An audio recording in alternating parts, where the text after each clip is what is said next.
The U.S. Coast Guard cutter Dallas docked in the Georgian port of Batumi carrying 34 tons of humanitarian aid.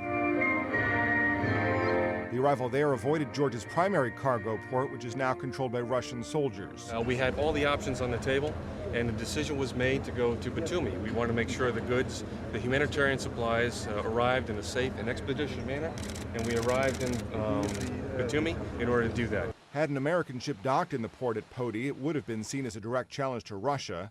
Meanwhile, Western leaders continue to assail Russia for violating Georgia's territorial sovereignty by entering the rebel regions of South Ossetia and Abkhazia. German Chancellor Angela Merkel called Russian President Dmitry Medvedev Wednesday. She pressed him to immediately fulfill the ceasefire by pulling all troops out of Georgia. Russia is supposed to withdraw to positions held before August 7th. France's foreign minister said we cannot accept these violations of international law.